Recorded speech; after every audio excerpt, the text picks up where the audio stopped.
સહજાનંદ સ્વામી મહારાજની જય. હરે કૃષ્ણ મહારાજની જય. સ્વામિનારાયણ ભગવાનની જય. વર્ણિવેશ રમણીય દર્શનમ મંદહાસરુચિરાનનાંબુજં પૂજિतं સુરનરોત્તમૈર્મુદા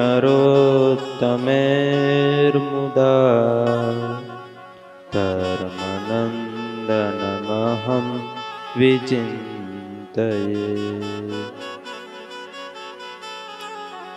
પરમ કૃપાળુ આરાધ્ય ઈષ્ટદેવ ભગવાન શ્રી સ્વામિનારાયણ, પૂજ્ય ગુરુદેવ શાસ્ત્રીજી મહારાજ, પૂજ્ય ગુરુ મહારાજ, પૂજ્ય સ્વામી તેમજ તમામ શિક્ષક શ્રીઓ, વિદ્યાર્થીઓ અને મહારાજને વાલા તમામ હરિભક્તોને ભાવથી જય સ્વામિનારાયણ. હરે હરે.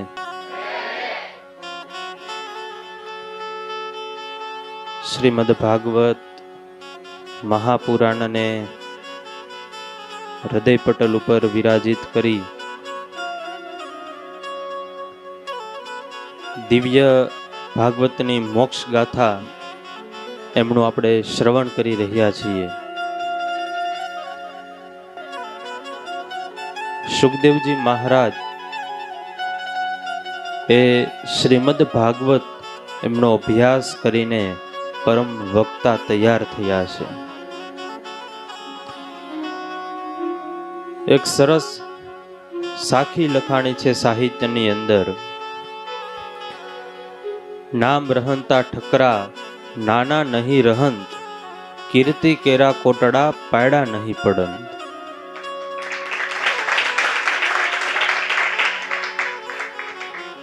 આ દુનિયામાં નામ રહે છે તમારું, સંપત્તિ કે પૈસા ગમે તેટલા હોય તે રહેતા નથી.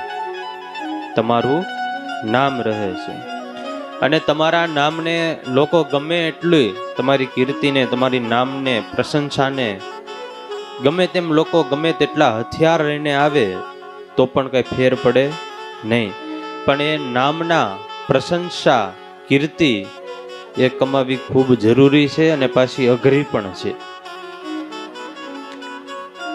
ત્યારે એવી નામના કમાવી હોય, એવી પ્રશંસા કમાવી હોય તો કંઈક સત્કર્મ કરવું પડે, સારા કાર્યો કરવા પડે, પરોપકારના કાર્યો કરવા પડે.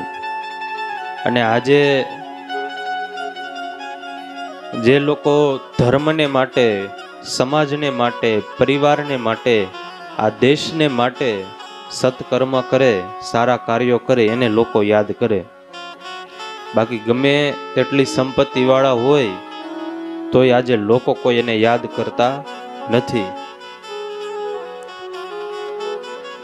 સિકંદર આખી દુનિયાનો સમ્રાટ થઈ ગયો, શક્તિશાળી, ખૂબ જ સંપત્તિ વાળો હતો.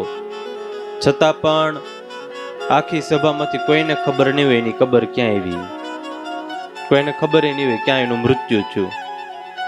કેમ? સંપત્તિ તો હતી પણ કોઈ દી સારા કાર્યો, સત્કાર્યો કર્યા નહોતા. ત્યારે આ દુનિયામાં જેને જેને સત્કાર્ય કર્યા છે, પરોપકારના કાર્ય કર્યા છે, આજે દુનિયા એને યાદ કરે છે. જેને મરતી વેળાએ પણ દાન કર્યા છે એને આજે લોકો યાદ કરે છે. ત્યારે મહાભારતના પાત્રોમાં, અને એમાં પણ પાછા દુર્યોધનના પક્ષમાંથી સૌથી વધારે પ્રિય પાત્ર ભગવાન શ્રી કૃષ્ણને કોઈ હોય તો એ હતા દાનેશ્વરી કર્ણ. કારણ કે મરતી વેળાએ પણ સત્કાર્ય કર્યું, મરતા સમયે પણ દાન કર્યું છે.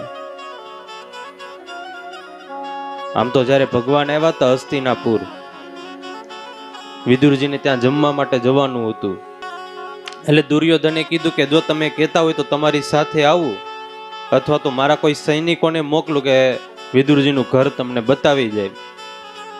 ત્યારે ભગવાને કીધેલું કે જો તમારે મોકલવા જ હોય તો એક કામ કરો, તમારા પક્ષમાંથી કર્ણને મોકલો. શા માટે? કારણ કે ભગવાનને એવો એક ભાવ હતો કે દુર્યોધન તો એ આથમતો જાય છે, જો કે એ તો અંધારાનો દીકરો છે, આથમતો જાય છે, પણ જો કદાચ સૂર્યનો દીકરો મારી સાથે આવે અને હજી સમય છે, જો કદાચ એના જીવનમાં અંજવાળા પથરાઈ જાય તો. ત્યારે એવા દાનેશ્વરી કર્ણ આજે બધા એટલા માટે એને યાદ કરે છે, બાકી હતા કોના પક્ષમાં? દુર્યોધનના પક્ષમાં. દુર્યોધનને કોઈ યાદ ન કરે સારા માટે, આમ યાદ કરતા હોય, પણ એટલા માટે યાદ કરે કારણ કે યુદ્ધ મેદાનમાં મરતી વેળાએ પણ દાન આપ્યા છે. કવચ અને કુંડળ તો પોતાના આપી જ દીધા હતા, પણ એ સિવાય પણ દાન કર્યું. ત્યારે આજે એટલે લોકો એને યાદ કરે છે. જ્યારે લોહીથી ખરડાયેલા એ કર્ણ યુદ્ધ મેદાનમાં પડ્યા હતા, ત્યારે ભગવાન બ્રાહ્મણના વેશે આવે અને આવીને કહે, અરે ભાઈ, મારે મારી દીકરીને લગ્ન કરાવવા છે, માટે કંઈક થોડુંક સોનાનું દાન આપો. એટલે કર્ણએ હાથ જોડ્યા, અરે મહારાજ, હવે મરણ અવસ્થાએ હું છું, અત્યારે તો હું શું દાન આપું તમને? હવે મારી પાસે કઈ દાન દેવા જેવું કઈ છે નહીં હવે. એટલે પેલા ભૂદેવ કે હતા તો ભગવાન પરીક્ષા લેવા આવ્યા હતા. એટલે પેલા ભૂદેવ કે હવે તો આ કર્ણએ ના પાડી, તો હવે બીજા કોની પાસે મારે જવું? અને જો કર્ણની પાસેથી ખાલા હાથે જાતો હોય તો હવે બીજા પાસે મારે અપેક્ષા શું રાખવી દાનની? એમ કહીને આમ પાછા ડગલા માંડ્યા. ત્યાં કર્ણે કીધું, ઉભા રહ્યો મહારાજ, તમે એક કામ કરો, પેલો પથ્થર લ્યો અને એ પથ્થર મારા મોઢા ઉપર મારો. મારા 32 દાંતમાં એક દાંત સોનાનો છે, એ સોનું તમે લઈ જાઓ, તમારી દીકરીને લગ્નમાં કરિયાવરમાં આપી દેજો. તો પેલા ભૂદેવ કે હવે હું પથ્થર મારું, તને લોહી નીકળે અને ઈ તને કેટલું બધું દુઃખ કષ્ટ સહન કરવું પડે, અને એવો દાંત એવું સોનું હું લઈ જાઉં તો મારી દીકરી ક્યારેય જીવનમાં સુખી ન થાય. મારે નથી જોતું એવું સોનું, રહેવા દે. તો એક કામ કરો મહારાજ, તમે પેલો પથ્થરી મને અંબાવો તો હું તમને દાન આપું.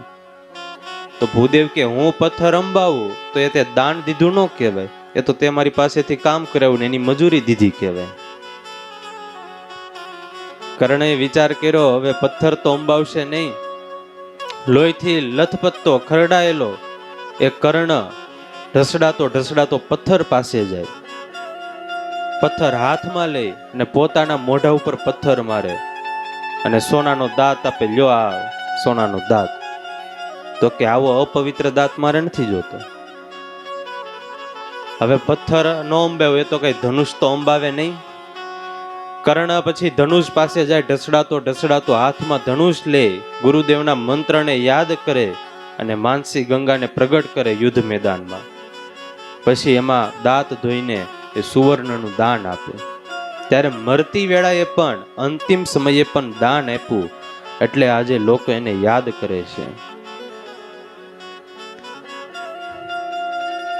ત્યારે માણસ પોતાની પાસે હોય એટલું તો આપી દે, અથવા તો એમાંથી થોડુંક રાખીને આપે, પણ અહીંયા તો કર્ણ જેટલું પણ હતું એ બધી જ વસ્તુ આપી દે. પોતાના પ્રાણ પણ આપી દે છે. ખબર હતી મારી પાસે જો કવચ અને કુંડળ નહીં હોય તો પછી હું જીવી નહીં શકું, તેમ છતાં પણ એ કવચ અને કુંડળ એ પણ પોતાના દાનમાં આપી દીધા. ત્યારે આવી દિવ્ય મહાભારતની કથાઓ, મહાભારતની ખાલી કથાઓ સાંભળીએ તો એક દિવસો ઓછા પડે આપણે. એટલે આપણે અત્યારે મહાભારતના જે મુખ્ય પાત્રો છે એની કથા સાંભળશું. આમ તો મહાભારતની કથા એટલે સંઘર્ષમય ગાથા, એટલે મહાભારતની કથા. ત્યારે આવો આપણે શ્રવણ કરીએ મહાભારત કથા.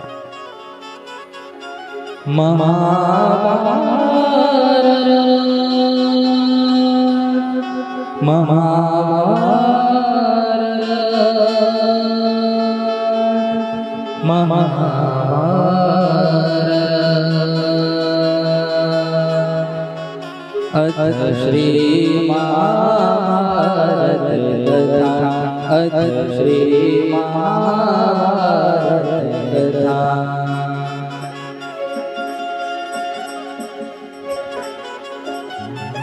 कथा है पुरुषार्थ की, स्वार्थ की परमार्थ की। कथा है पुरुषार्थ की, स्वार्थ की परमार्थ की। सारथी जिसके बने श्री कृष्ण भारत पार्थी। सारथी जिसके बने श्री कृष्ण भारत पार्थी। शब्दादि घोषित हुआ सत्य सार्थक सर्वथा। शब्दादि घोषित हुआ यदा यदा धर्मस्य ग्लानिर्भवति भारत। अभ्युत्थानधर्मस्य तदात्मानं सृजाम्यहम्। परित्राणाय साधूनां विनाशाय दुष्कृतां। धर्म संस्थापनाय संभवामि युगे युगे। भारत की कहानी सदियों से भी पुरानी। गंगा ऋषियों की अमर वाणी। ए विश्व भारती है वीरों की आरती है। जनती पुरानी भारत की ये कहानी। भारत की ये कहानी सदियों से भी पुरानी। ज्ञानी गंगा ऋषियों की अमर वाणी। ए विश्व भारती है वीरों की आरती है। जनती पुरानी भारत की ये कहानी। महाभारत महाभारत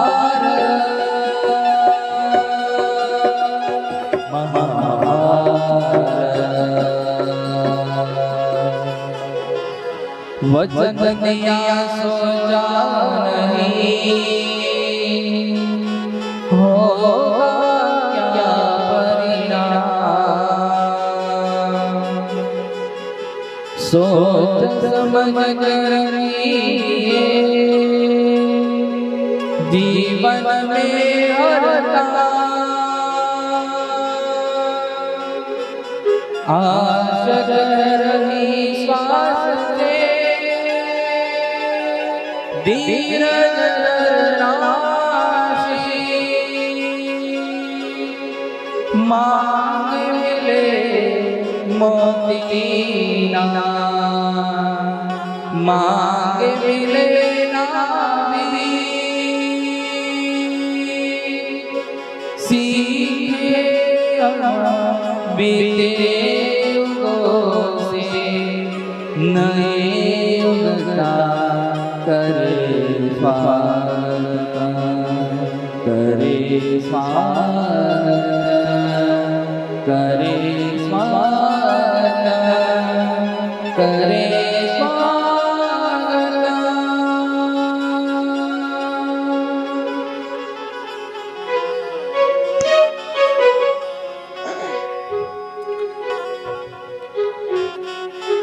એક વાર તાળીઓ તો વગાડો. તમે તમે બધા લડવા નહોતા પોગી ગયા ને મહાભારત, ત્યારે મહાભારતના યુદ્ધમાં કૌરવો અને પાંડવો વચ્ચે યુદ્ધ થયું અને યુદ્ધમાં કૌરવ પક્ષની હાનિ થાય છે. ભીમના ગદાના પ્રહારથી દુર્યોધનની જાંઘો તૂટી જાય છે અને કણસતો કણસતો યાતનાઓને ભોગવતો એ દુર્યોધન કુરુક્ષેત્રના મેદાનમાં પડ્યો છે. કમરથી નીચેનો ભાગ તૂટ્યો છે. હવે ગદાના પ્રહારથી કમરથી નીચેનો ભાગ તૂટ્યો એવું સાંભળ્યું એટલે શૌનકોએ પ્રશ્ન કર્યો, અરે બાપજી, યુદ્ધમાં તો કમર નીચે ઘા કરવાનો ન હોય એવો યુદ્ધનો નિયમ છે, તો પછી ભીમની ગદાએ દુર્યોધનની જાંઘ તોડી શા માટે? કમર નીચે પ્રહાર શા માટે કર્યો? કોના કહેવાથી કર્યો? અને ત્યારે એ કથા સંભળાવે છે કે જ્યારે ગદા યુદ્ધ ચાલતું હતું અને ભીમ એ દુર્યોધનની છાતી ઉપર પ્રહાર કરતો હતો, ખૂબ પ્રહાર કર્યા, પણ દુર્યોધનને કાંઈ અસર જ ન થાય. કેમ? કારણ કે એની ઉપર માં ગાંધારીની દ્રષ્ટિ પડી હતી, નજર ફેરી હતી. એનું શરીર એ પાષાણ જેવું બની ગયું હતું. એટલે યુદ્ધ ચાલતું હતું એમાં ભીમ એ ભગવાન સામું જોવે છે અને ભગવાને સંકેત આપ્યો કે ભીમ, તું કમરથી નીચેના ભાગમાં ઘા કર, ત્યાં ગદા માર. એટલે ભીમ કે ભગવાન, ત્યાં મારું તો મારો યુદ્ધનો નિયમ તૂટી જાય, ત્યાં મારું તો યુદ્ધનો નિયમ તૂટી જાય.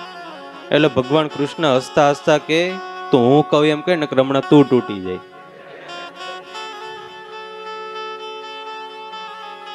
કારણ કે ભગવાનને ખબર હતી કે એની સિવાય બીજું એક પણ અંગ એનું કાચું નથી. એના બધા અંગ ઉપર માં ગાંધારીની દ્રષ્ટિ છે, નજર ફરી ગઈ હતી. કારણ કે આ બધી કરામત તો હતી કોની? એની જ હતી, ભગવાનની જ હતી. જ્યારે યુદ્ધમાં જવાનું હતું ત્યારે માં ગાંધારીએ કીધું હતું કે બેટા તું યુદ્ધમાં જાય એની પહેલા મારી પાસે આવજે. હા માં આવીશ, પણ દીકરા તું જ્યારે આવ્યો ત્યારે નિવસ્ત્ર થઈને આવજે. કાંઈ વાંધો નહીં. અને યુદ્ધમાં જવાનું હતું એની પહેલા દુર્યોધન એ મા પાસે જવા માટે નીકળે, પણ રસ્તામાં જતા જતા બગીચો આવ્યો અને ત્યાં માળી કાકા મળી ગયા. એટલે માળી કાકા કે અરે રાજકુમાર, અત્યારે આવી રીતે હાવ? એટલે દુર્યોધન કે માળી કાકા તમે ચિંતા કરો માં, મને માએ કીધું છે કે આવી રીતે આવવાનું નહીં વસ્ત્ર થઈને, એટલે મા પાસે જાઉં છું. પણ આવી રીતે થોડું જવાય, પણ માએ કીધું છે. અરે માં તો વાત્સલ્યની મૂર્તિ છે, પ્રેમની મૂર્તિ છે, એ તો કે, પણ આપણે આવી રીતે ન જવાય. તમે એક કામ કરો, કપડાં ન પહેરો તો કાંઈ નહીં, લ્યો હું તમને કેળના પાન વીટવી દઉં, એ તમે વીટવતા દઉં. હવે માળી કાકા થોડાક વૃદ્ધ છે, મોટી ઉંમરના, એટલે એની વાત થોડીક આગ્રહ ગ્રાહ્ય રાખી અને દુર્યોધને કેળના પાન વીટવા કમર નીચે અને મા પાસે આવ્યા. માને કીધું માં હું આવી ગયો. એટલે પછી માં ગાંધારીએ પોતાની આંખની પટ્ટી છોડી. કેટલાય વર્ષોથી પોતાના આંખે પટ્ટી બાંધી હતી કે જો મારો પતિ આ દુનિયા જોઈ ન શકે તો મારે પણ આ દુનિયા ન જોવી જોઈએ. અને એ કેટલા વર્ષોથી જે તપશ્ચર્યા કરી હતી, જે આંખે પટ્ટી બાંધી હતી, એનું જે તેજ હતું, દિવ્ય શક્તિ હતી, એવી શક્તિ હતી કે જેના ઉપર નજર પડે એ પાષાણ જેવા બની જાય. એટલે પછી માએ પટ્ટી ખોલી અને દુર્યોધન ઉપર દ્રષ્ટિ કરી. ઉપરથી એક પછી એક બધા અંગ ઉપર દ્રષ્ટિ કરતા હતા, શરીર ઉપર દ્રષ્ટિ કરતા હતા. અને જ્યાં એમાં કમરે કેળનું પાન આવ્યું એટલે માની થોડીક આંખ હચકાણી. કીધું અરે દીકરા તું આ શું કરીને આવ્યો? મેં તને કીધું તું નિવસ્ત્ર થઈને આવજે, તોય તું આ કેળના પાન વીટવીને આવ્યો? અરે માં હું તો નિવસ્ત્ર થઈને જ આવતો હતો. તો પછી આ કેળના પાન આવ્યા ક્યાંથી? એમાં છું એવું માં, આપણે આવતો હતો ત્યારે વચ્ચે બગીચો આવ્યો અને એમાં એક માળી કાકા મળ્યા. એને કીધું કે મા પાસે આવી રીતે જવાય નહીં, એટલે એ માળી કાકાએ જ આ પાન વીટવી દીધા છે કેળના. અને ત્યારે માં ગાંધારીએ કીધું બેટા દુર્યોધન, તું મોટી ભૂલ ખાઈ ગયો. એ માળી નહોતા પણ વનમાળી હતા, તું મોટી ભૂલ ખાઈ ગયો. અને ત્યારે પછી એ દુર્યોધન કમરથી કાચો રહી ગયો. અને પછી જ્યારે ભગવાને યુદ્ધમાં ભીમને સંકેત કર્યો એટલે એ દુર્યોધનના કમરના નીચેના ભાગ ઉપર ભીમે ઘા કર્યો, ગદા મેરી. ત્યારે યુદ્ધના મેદાનમાં એ દુર્યોધન પડ્યો છે. અસ્વસ્થામાં એમની પાસે આવે, અરે દુર્યોધન, હવે તમારા જીવને શાંત કરી જો. હવે તમે દુઃખી ન થાવ. એટલે દુર્યોધન કે અસ્વસ્થામાં, મને શાંતિ એમ ન મળે જ્યાં સુધી આ સંસારમાં 5 પાંડવો જીવતા છે ત્યાં સુધી મારા જીવને શાંતિ ન મળે. અને પછી અસ્વસ્થામાં છે પ્રતિજ્ઞા લે છે કે આવતીકાલનો સૂર્ય એ 5 પાંડવો જોઈ નહીં શકે અને રાત્રે એને મારી નાખવાનો નિર્ણય કરે છે. રાત્રે મારવા માટે નીકળે, કારણ કે અસ્વસ્થામાની હિંમત નહોતી કે સામે છાતીએ લડી શકે અર્જુન ભીમ એમની સામે. એટલે એવું નક્કી કર્યું કે રાત્રે જ્યારે સૂતા હોય 5 પાંડવો ત્યારે એમને તલવારના ઘા મારીને મારી નાખવા. એટલે મારવા માટે નીકળે, પણ હવે જેની સાથે ભગવાન હોય એને તો ક્યાં ચિંતા કરવાની જરૂર જ છે. ચિંતતું સિદ્ધને ચિંતા ધરે, હરીને કરવું હોય તે કરે. ભગવાને એવું ગોઠવું કે રાત્રે 5 પાંડવોને લઈને નીકળી જા, અને 5 પાંડવોની બદલે એમના દીકરાઓ 5 એમને સુવડાવવામાં આવ્યા. અસ્વસ્થામાં છાવણીમાં આવ્યો અને એમને લાગ્યું કે આ તો 5 પાંડવો સૂતા છે, અને એક દીકરાઓ ઉપર પાંડવ સમજીને તલવારના ઘા કર્યા અને ધડથી મસ્તક નોખા કરી નાખ્યા. 5 મસ્તકની ચોટલી વાળી અને દુર્યોધન પાસે આવે અડધી રાત્રે. આવીને કીધું કે લે દુર્યોધન, હવે તારા જીવને તું શાંત કરી દે, આ 5 પાંડવોને મારીને હું આવ્યો છું. એટલે દુર્યોધન કે અસ્વસ્થામાં, તમે ભાનમાં તો છો ને? પાંડવોને મારવાના છે, હરણાઓને નહીં. સિંહના મોઢામાં હાથ નાખવાના છે, કૂતરાઓના મોઢામાં નહીં. એટલે અસ્વસ્થામાં કે દુર્યોધન, મને ખબર જ હતી તું મારી વાત નહીં માન. લે આ 5ની ખોપડીઓ લઈને હું આવ્યો છું. 5ની ખોપડીઓ આગળ કરી અને દુર્યોધને પોતાના આંગળાઓ ખોપડીમાં આમ દબાવ્યા, તો 5 ખોપડીમાં પોતાના આંગળાઓ ખૂંચી ગયા. ત્યારે દુર્યોધને કીધું, અસ્વસ્થામાં તમે કંઈક મોટી ભૂલ ખાઈ ગયા છો. આ પાંડવોની ખોપડીઓ નથી. કારણ કે જે અર્જુન દાદા ભીષ્મને બાણશૈયા આપે, જે ભીમ એ ગદાના પ્રહારથી મારી જાંઘ તોડી નાખે, એની ખોપડીઓ એટલી બધી નરમ હોય જ નહીં કે એમાં મારા આંગળાઓ ખૂંચી જાય. અને પછી જ્યારે દીવો મગાવીને પ્રકાશમાં જોવામાં આવ્યું તો પાંડવોની બદલે એમના દીકરાઓ એમનું મૃત્યુ જોતું, એમની ખોપડીઓ હતી. અને જોતા દુર્યોધનની આંખમાંથી અશ્રુઓની ધારા થઈ. અરે અસ્વસ્થામાં, તમે આ શું કર્યું? તમે અમારા વંશનો નાશ કરી નાખ્યો. હવે અમારા મેરા પછી પિંડદાન કરશે કોણ? અમને મુક્તિ હવે કોણ અપાવશે? અમારો વંશ તમે રહેવા ન દીધો. અને પછી તો અસ્વસ્થામાને પણ ખૂબ જ પસ્તાવો થયો કે મારાથી આ શું થઈ ગયું? પાંડવોને બદલે એમના દીકરાઓની હત્યા થઈ ગઈ. વહેલી સવારનો સમય થયો, ભગવાન સાથે પાંડવો પાછા આવ્યા અને આવીને જોઈએ તો 5 દીકરાઓના ધડ વિનાના શરીરો પડ્યા છે. પછી તો અર્જુને પ્રતિજ્ઞા લીધી કે મારા દીકરાઓને જેને પણ મારે એને હું મારીને જ રહીશ. અને પોતાના દીકરાના હત્યારાને શોધવા માટે નીકળે. રસ્તામાં ભગવાને કહી દીધું અર્જુનને કે અર્જુન, તારા દીકરાનો 5 દીકરાનો હત્યારો બીજું કોઈ નહીં પણ અસ્વસ્થામાં પોતે જ છે. અને પછી અસ્વસ્થામાને અર્જુન પકડે. જેમ ગાડાની પાછળ પશુને આપણે લઈ જતા હોય દોરીને, એમ રથ સાથે અસ્વસ્થામાને બાંધી દીધાને ઢસડાતા લાવે છે. પણ અહીંયા એક વાત ખૂબ સુંદર લખાણી છે કે જ્યારે અસ્વસ્થામાનો રથ આગળ દોડતો હતો અને પાછળ અર્જુનનો રથ હતો, એટલે એક તીર ચલાવીને અર્જુને અસ્વસ્થામાના રથને તોડી નાખ્યો. હવે રથ તૂટી ગયો એટલે અસ્વસ્થામાં રથથી નીચે ઉતરીને દોડવા લાગ્યા. એટલે અર્જુને કીધું કે કેશવ, તમે રથ ઊભો રાખો, મને ઉતરવા જો નીચે. એટલે ભગવાન કે અર્જુન, તારા દીકરાનો હત્યારો જાય છે, તારે એને પકડવો નથી? ભગવાન કેશવ, મારે પકડવો છે, પણ તમે રથ ઊભો રાખો, હું નીચે ઉતરીને પછી એને પકડીશ. તો કે કેમ? તો કે એની પાસે અત્યારે રથ નથી, અને જો હું રથ લઈને દોડું અને રથ લઈને એમની સાથે યુદ્ધ કરું તો મારો યુદ્ધનો નિયમ તૂટી જાય. ત્યારે એવા અર્જુન હતા. પછી તો અસ્વસ્થામાને લઈને આવે અને દ્રૌપદીજી પાંચ દીકરાઓના ધડ શરીર પેડાતા, મસ્તક તો હતા નહીં, આંખના પોપચા નીચે કરીને રડતા હતા. બાજુમાં યુધિષ્ઠિર ઊભા હતા, માં કુંતા હતા, સહદેવ, નકુલ, ભીમ બધા જ ઊભા હતા. આવીને અર્જુને કીધું, લે પાંચાલી, આ તારા દીકરાનો હત્યારો. હવે આ સમયે એક માં ખાલી નાનકડા એવા બાળકને ખાલી જરીક એવું વાગ્યું હોય તોય હાફડી ફાફડી થઈ જતી હોય. અહીંયા તો પાંચ દીકરાઓના દેહ પેડાતા.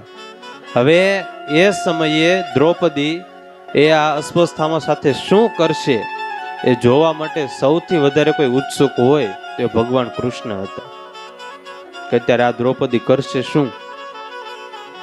અને અર્જુને આવીને કીધું, લે દ્રૌપદી, આ તારા દીકરાનો હત્યારો. અને દ્રૌપદી આમ ઊંચી દ્રષ્ટિ કરી, ત્યાં જોયું ત્યાં તો અસ્વસ્થામાં બ્રાહ્મણનું સંતાન છે. તરત જ પ્રણામ કર્યા, કારણ કે વંદનીય છે, પૂજનીય છે. ખાલી પ્રણામ કર્યા એમ નહીં, પોતાના દીકરાના હત્યારા હતા, પ્રણામ કર્યા એમ નહીં, પણ એવું કીધું, ઉવાચ ચા સંતસ્ય બંધના નયનમ સતી મુચ્યતા મેશ બ્રાહ્મણો નિતરામ ગુરુ. એટલે કે તમે આને જવા દો, છોડી દો. એટલે અર્જુન કે, દ્રૌપદી તમે આ શું કહી રહ્યા છો? આ આપણા દીકરાના હત્યારો છે અને તમે એને છોડી દેવાની વાત કરો છો?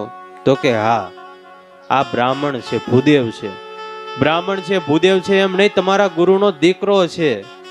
અને તમારા ગુરુનો દીકરો છે એમ નહીં, સ્વયં તમારા ગુરુની ચેતના આજે તમારી સામે ઊભી છે. એટલા માટે એમને જવા દો, છોડી દો. આજે સ્વયં તમારા ગુરુ એ તમારા દીકરાના રૂપમાં આવીને ઊભા છે, માટે કહું છું તમે એને જવા દો. હવે અહીંયા અર્જુન સામે ધર્મ સંકટ થયો. ભગવાનને કીધું, ભગવાન હવે મારે કરવું શું? જો બ્રાહ્મણને મારું તો એનું પાપ લાગે, અને નહીં મારું તો મારી પ્રતિજ્ઞા તૂટી જશે. મારે હવે કરવું શું? અને ત્યારે ભગવાને સરસ મજાનો સંકેત આપ્યો. ભગવાન કે, અર્જુન, જે માણસને મારવા યોગ્ય ન હોય અને એને આપણે મારીએ તો એનું આપણે પાપ લાગે, અને આગતાઈ હોય તો એને પછી આપણે મારવો જોઈએ, એવું પણ કીધું છે. હવે આ બેમાંથી મારે તને હું જવાબ દેવો એ તું મને કે. ભગવાને આમે સંકેત આપ્યો અર્જુનને. એટલે અર્જુન તો બધું સમજી ગયા, કારણ કે આ તો એક નર અને બીજા નારાયણ હતા. બધી જ વાત સમજી જાય એટલે ભગવાનને કીધું, ભગવાન બધી વાત સમજાઈ ગઈ, મને કેશવ, જેને પણ મારવા યોગ્ય ન હોય એનું ખાલી આપણે અપમાન કરી નાખીએ અને એને આપણે અપમાન કરીને છોડી દઈએ તો પણ એ મારવા બદલ જ છે. પછી તો અશ્વસ્થામાના વાળ ઉતારી લીધા, માથામાંથી મણી ઉતારી લીધો અને એનું અપમાન કરીને તુચકારીને એમને ત્યાં છોડી દીધા છે. સમય પછી સમય પસાર થયો. ભગવાન જ્યારે દ્વારિકા જવા માટે તૈયાર થયા અને રથને તૈયાર કરવામાં આવ્યો. ભગવાનનો એક ચરણ રથના પગથિયા ઉપર છે અને બીજો ચરણ હજી પૃથ્વી ઉપર છે. ત્યાં આવીને એક સ્ત્રીએ પ્રાર્થના કરી, ભગવાનને પગે પડી ગઈ.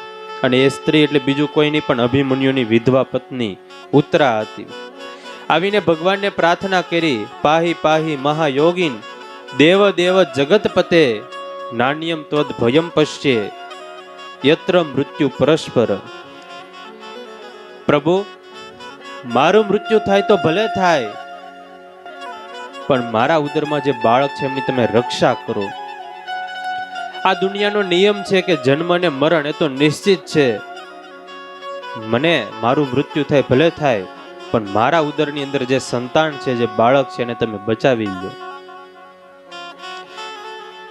અશ્વસ્થામાના બ્રહ્માસ્ત્રથી એની રક્ષા કરો. અને પછી ભગવાને કૃષ્ણએ માં ઉત્તરાના ઉદરમાં પ્રવેશ કર્યો છે અને બ્રહ્માસ્ત્રથી રક્ષા કરી છે. અત્યાર સુધીના ઇતિહાસમાં જો ભગવાનને જન્મ લેવો પડે તો માં દેવકી જોઈએ, માં ભક્તિ જોઈએ, માં કૌશલ્યા જોઈએ.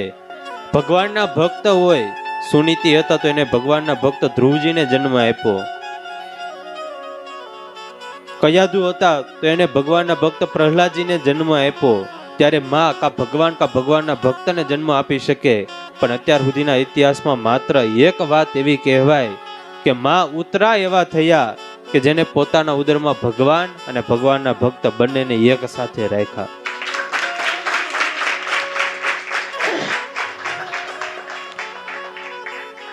ભગવાને બ્રહ્માસ્ત્રથી રક્ષા કરી અને પાછા જ્યાં દ્વારિકા જવા માટે તૈયાર થયા ત્યાં પાછી બીજી માઈ આવીને પ્રાર્થના કરી, કૃષ્ણાય વાસુદેવાય દેવકી નંદનાય ચ, અરે પ્રભુ તમે હવે અહીંયા રોકાઈ જાઓ. કેશવ તમારી માં કરતા પણ વધારે ભાગ્યશાળી હું છું.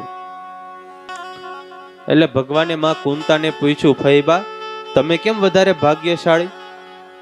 અને ત્યારે માં કુંતાએ કીધું કે સાંભળો પ્રભુ, તમે માં દેવકીના 7 સંતાનોને તમે બચાવ્યા નહીં, તમે તમારા સગા ભાઈઓને બચાવ્યા નહીં, પણ તમે મારા 5 પાંડવોને, મારા દીકરાઓને બચાવ્યા છે. એમને વાળે પણ વાકો થવા નથી દીધો. એટલા માટે માં દેવકી કરતા પણ વધારે હું ભાગ્યશાળી છું. ભગવાનને પ્રાર્થના કરી કે તમે રોકાઈ જાઓ, અને પ્રભુ તમે દુઃખ હતું ત્યાં સુધી સાથે રહ્યા ને હવે સુખ આવ્યું ત્યારે તમે જાઓ છો, એટલે મારી એક પ્રાર્થના છે, તમે અહીંયા રોકાઈ જાઓ. મેં તો એવું સાંભળ્યું છે કે તમે તમારી પાસે જે પ્રાર્થના કરે ને તમે વરદાન આપો છો, તો મને આજે વરદાન આપશો? હા ફઈબા, કેમ નહીં? તો આજે હું તમારી પાસે માંગણી કરું છું, તમે આપશો વરદાન? હા, કેમ નહીં? અને એ સમયે માં કુંતાએ માંગ્યું, વિપદ સંતુ ન શશ્વ તત્ર તત્ર જગદગુરુ ભવતો દર્શન યસ્યાદ પુનર્ભવ દર્શનમ. પ્રભુ એટલી કૃપા કરો કે અમારા જીવનમાં સુખ ભલે આવે પણ સાથે સાથે દુઃખ પણ આવે. અરે ફઈબા, તમે શું માગી રહ્યા છો? આ દુનિયાનો જીવ હંમેશા મારી પાસે સુખની માગણી કરે અને તમે આજે દુઃખ માગી રહ્યા છો, કેમ? તો કહે છે પ્રભુ, સુખ આવે ને ત્યારે તમને ભૂલી જવાય છે, અને જ્યારે જ્યારે દુઃખ આવે ત્યારે વારા ઘડીએ તમે અમને યાદ આવો છો. એટલા માટે દુઃખ આપો. સુખમાં હું વિસરું તને, દુઃખમાં હું તને યાદ કરું. પ્રભુ, મુશ્કેલી મને જ્યારે પડે ત્યારે તને યાદ કરું. મને મુશ્કેલી જ્યારે પડે ત્યારે તને યાદ કરું. મને મુશ્કેલી જ્યારે પડે ત્યારે તને યાદ કરું. હું સુખમાં વિસરું તને, દુઃખમાં યાદ કરું. સુખમાં વિસરું તને, દુઃખમાં યાદ કરું. મને ત્યારે પડે ત્યારે તને યાદ કરું. મોડી હોય ત્યારે બે પૈસાની બની જાઉં છું ત્યારે બહુ અભિમાની. મોડી હોય ત્યારે બે પૈસાની બની જાઉં ત્યારે બહુ અભિમાની. જ્યારે ખાવાના સાસા પડે ત્યારે તને યાદ કરું. મને જ્યારે પડે ત્યારે તને યાદ કરું. સુખમાં વિસરું તને, દુઃખમાં યાદ કરું. સાથે હોય ત્યારે બે સંગાથી, જગત બોલે ત્યારે મારી સાથે. સાથે હોય ત્યારે બે સંગાથી, જગત બોલે ત્યારે મારે સાથે. જ્યારે ગલડા મરવું પડે ત્યારે તને યાદ કરું. જ્યારે પડે ત્યારે તને યાદ કરું. સુખમાં વિસરું તને, દુઃખમાં યાદ કરું.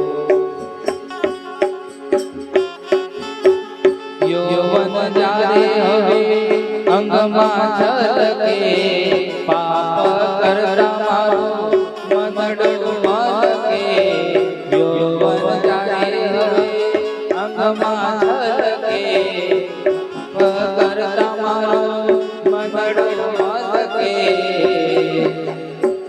જ્યારે માંગેલા પડે ત્યારે તને યાદ કરો મને મુશ્કેલી જ્યારે પડે ત્યારે તને યાદ કરો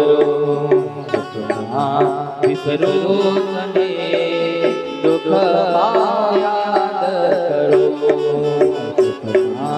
વિસરો તને દુઃખમાં યાદ કરો.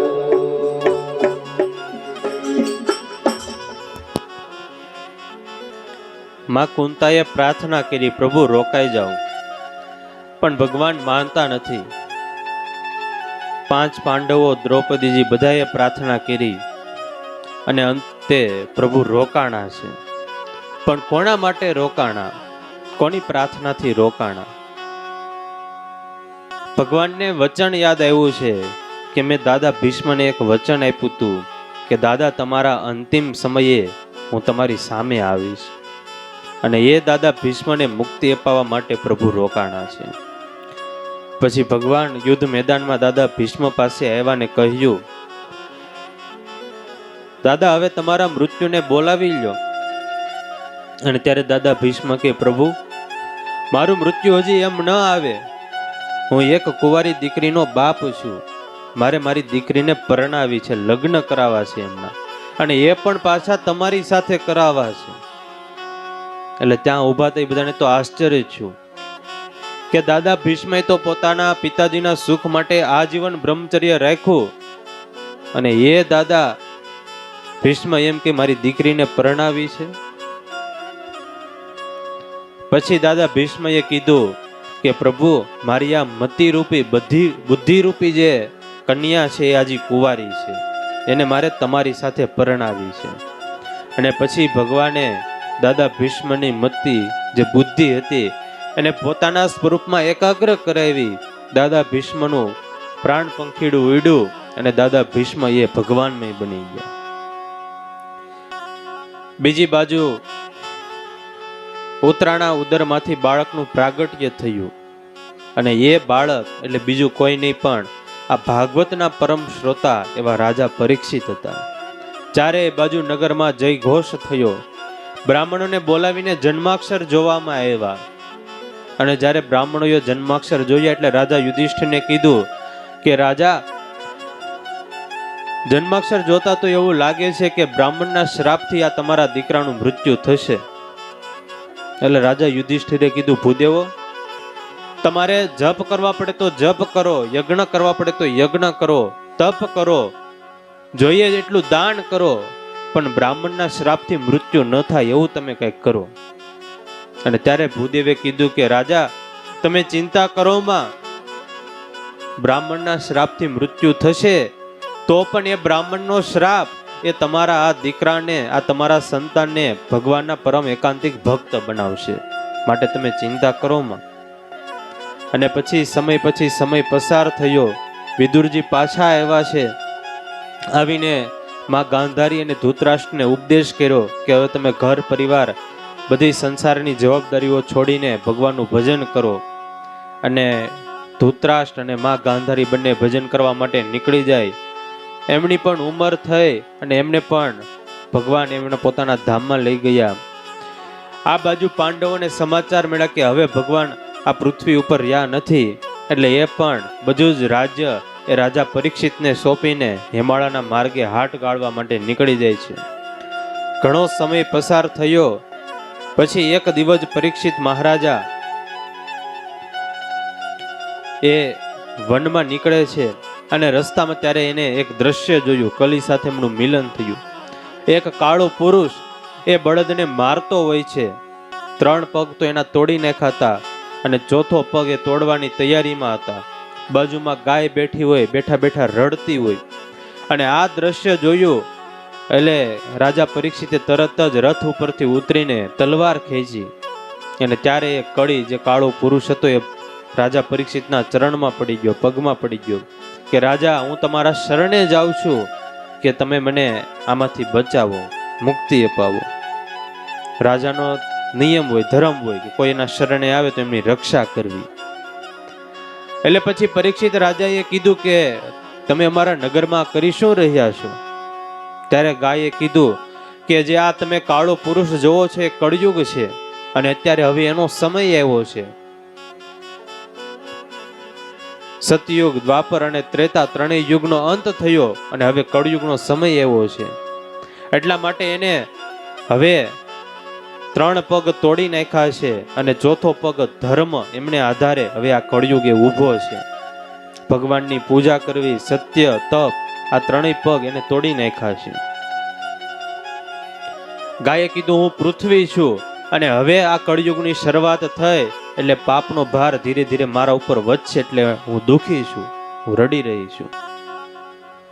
કળયુગે કીધું રાજા તમે મને આમાંથી બચાવો, મને રહેવા માટે સ્થાન આપો. કળયુગે સ્થાન માંગ્યા એટલે પછી પરીક્ષિત રાજા એને રહેવા માટેના સ્થાન આપે, પણ એની પહેલા કીધું કળયુગ હું તને સ્થાન આપું પણ તારામાં કઈ સદગુણ સારો છે કે નહીં? એટલે કળયુગ કે રાજા આમ તો હું અવગુણોની ખાણ કહેવાઉં, પણ મારામાં એક સદગુણ સારો છે. કયો?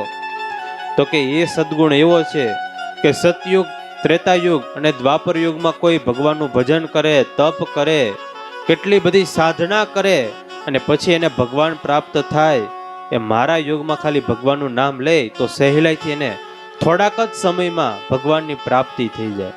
કલયુગ કેવલ નામ આધાર, એ મારામાં સદગુણ છે.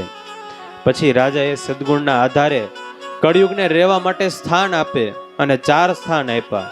સૌથી પહેલું આપ્યું જુગાર, જ્યાં પણ જુગાર રમાતો હોય ત્યાં કળયુગનો વાસ હોય. બીજું વ્યભિચાર જ્યાં થતો હોય ત્યાં પણ કળયુગનો વાસ હોય. ત્રીજું હિંસા, કતલખાનું હોય ત્યાં, અને ચોથું મદિરાપાન થતું હોય, દારૂ માંસ ખવાતું હોય ત્યાં.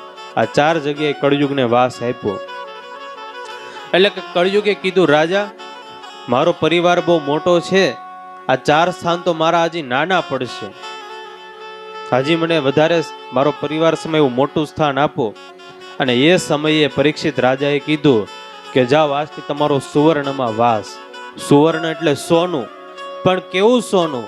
જે અનિતિથી કમાયેલું હોય, એ દ્રવ્ય હોય, ધન હોય, સંપત્તિ હોય, માલ હોય, મિલકત હોય, ગમે એ વસ્તુ, પણ જે પણ અનિતિનું હોય એ. બાકી સોનું તો આપણે ભગવાનને પણ ધરાવીએ છીએ, પણ અનિતિથી કમાયેલું જે પણ દ્રવ્ય હોય એ તમામ વસ્તુમાં કળયુગનો વાસ હોય. અને જેવું એમ કીધું કે આજથી સુવર્ણમાં તમારો વાસ, એટલે તરત જ કળયુગ આવીને રાજા પરીક્ષિતના માથે બેસી ગયો. કેમ? તો કે રાજા પરીક્ષિતે જે સુવર્ણનો મુગટ પહેર્યો હતો એ મુગટ જરાસંઘનો હતો, અને જરાસંઘ એની પાસે જેટલી પણ સંપત્તિ હતી, મિલકત હતી, એ બધી અનિતિની હતી. એટલે કળયુગ આવીને રાજાના મસ્તક ઉપર બેસી ગયો. એટલે રાજાની બુદ્ધિ ભ્રષ્ટ થઈ, મતિ બદલાણી, અને ક્યારેય નહીં ને આજે ને અચાનક એવો વિચાર આવ્યો કે હું મૃગલાનો શિકાર કરવા માટે જાઉં. અને જંગલમાં એક મૃગલું એને જોયું, નાનકડું એવું, અને એને શિકાર કરવા માટે એમની પાછળ દોડ લગાવી. પાછળ દોડતા દોડતા બપોરનો સમય થવા આવ્યો. ભૂખા તરસા હતા રાજા, અને સમીક ઋષિનો આશ્રમ આવ્યો. મૃગલું તો આવીને સમીક ઋષિના આશ્રમમાં જ્યાં પણ ઝાડી ઝાડા હશે ત્યાં સંતાઈ ગયું. રાજાએ આશ્રમમાં પ્રવેશ કર્યો અને આવીને જોયું તો સમીક ઋષિ તો ધ્યાનમાં બેઠા હતા. હવે મસ્તક ઉપર કળયુગનો વાસ હતો. એટલે રાજાને અચાનક એવો વિચાર આવ્યો કે આ સમીક ઋષિ બેઠા છે તો હકીકતમાં ધ્યાન કરે છે કે ખાલી નાટક કરે છે? લેને હું એની તપાસ કરું, ચકાસણી કરું. એટલે મરેલો સાપ હતો એ બાણથી ઉપાડીને સમીક ઋષિના ડોકમાં મૂકો, અને પછી તો રાજા ત્યાંથી જતા રહ્યા. બીજી બાજુ સમીક ઋષિના દીકરા હતા શૃંગી, એમને કોઈએ સમાચાર આપ્યા કે કોઈ રાજાએ આવીને તમારા પિતાજીના ગળામાં મરેલો સાપ મૂક્યો છે. તરત જ શૃંગી દોડતા દોડતા કૌશિકી નદીમાં ગયા, કેળસમા પાણીમાં ઉભા રહ્યા, પાણીની અંજલિ ભેરી અને કીધું કે જે પણ રાજાએ મારા પિતાજીના ગળામાં મરેલો સાપ નાખ્યો એને હું શ્રાપ આપ્યું છું કે આજથી 7મા દિવસે તક્ષક નાગથી એનું મૃત્યુ થશે. અને જેવો શ્રાપ આપ્યો, આખી જ પૃથ્વીનું વાતાવરણ ફરી ગયું, અંધારું થઈ ગયું, પવન જોર જોરથી વાવા લાગ્યો, દરિયાના મોજા ઉછળવા લાગ્યા જોર જોરથી. અને સમીક ઋષિ ધ્યાનમાંથી જાગ્યા અને અંતરદ્રષ્ટિ કરીને જોયું, તપાસ કરી તો ખબર પડી કે મારા દીકરા શૃંગીએ એ પરીક્ષિત મહારાજાને શ્રાપ આપી દીધો છે. શૃંગીને બોલાવીને કીધું કે દીકરા તે આ શું કર્યું? હવે આ પૃથ્વી ઉપર બીજા પરીક્ષિત રાજા જેવો કોઈ રાજા નહીં થાય અને તે એમને શ્રાપ આપ્યો. આ બાજુ પરીક્ષિત રાજા રાજમહેલમાં પાછા આવ્યા. એમણે પણ પોતાના મસ્તક ઉપરથી મુગટ ઉતાર્યો નીચે અને એમને પણ કલીનો પ્રભાવ વહી ગયો. એટલે એમને ભાન થયું કે આજે તો બહુ મોટું ખોટું કૃત્ય કરી નાખ્યું. જે ભગવાનના આશીર્વાદથી, જે સંતોના આશીર્વાદથી અમે બધા જ સુખી થયા હતા, એ જ બ્રાહ્મણનું, એ જ ભૂદેવનું, એ સાધુનું મેં આજે અપમાન કર્યું. અને પોતાની તલવાર ખેંચીને જ્યાં આત્મહત્યા કરવા જાય ત્યાં આ બાજુથી શૃંગી આવી ગયા. અરે રેવાજો રાજા, તમે આત્મહત્યા કરોમાં. હવે તો તમે તમારી હાથે મરવા જશો તો પણ 7 દિવસ તમે મરી નહીં શકો, કારણ કે મેં તમને શ્રાપ આપ્યો છે કે આજથી 7મા દિવસે તક્ષક નાગથી તમારું મૃત્યુ થશે. પછી તો રાજાને પોતાની ભૂલ બધી સમજાણી. 7 દિવસ હતા પોતાના કલ્યાણ કરવા માટે, મોક્ષ મેળવવા માટે. એટલે જન્મેજય રાજાને બધી જ રાજગાદીઓ સોંપીને પોતે નીકળી જાય છે. ગંગાના ઘાટ ઉપર બેઠા છે અને ભગવાન ઉપર એમને વિશ્વાસ હતો કે આવનારા 7 દિવસમાં ભગવાન ચોક્કસ મને મોક્ષ અપાવશે, મારું કલ્યાણ કરશે ભગવાન. અને ભગવાન ઉપર વિશ્વાસ હતો એટલે સામેથી સુખદેવજી મહારાજ આવ્યા. સુખદેવજી મહારાજ આવીને પણ રાજા પરીક્ષિતની સામે બેઠા. એને કહ્યું કે રાજન, તમારા પાસે તો 7 દિવસનો સમય છે અને મારા ગોવિંદનું સ્વરૂપ તો એવું છે, ગમે એવા માયાના ચક્ર હોય એ બધા જ ચક્રોને તોડીને એના ધામમાં લઈ જાય એવું મારું ઠાકોરજીનું સ્વરૂપ છે. માટે તમે ચિંતા કરોમાં. અને પછી આ શ્રીમદ ભાગવતની મોક્ષ ગાથા એ રાજા પરીક્ષિતને સંભળાવે છે. ત્યારે એ જ ભાગવતની દિવ્ય કથાઓ, દિવ્ય ગાથાઓ એમનું આપણે શ્રવણ કરવાનું છે. પણ એ રાજા પરીક્ષિતને જે દિવ્ય ભાગવત કથા સંભળાવી એ હવે આપણે આવતી સંસ્કાર સભામાં શ્રવણ કરશું. સહજાનંદ સ્વામી મહારાજની જય.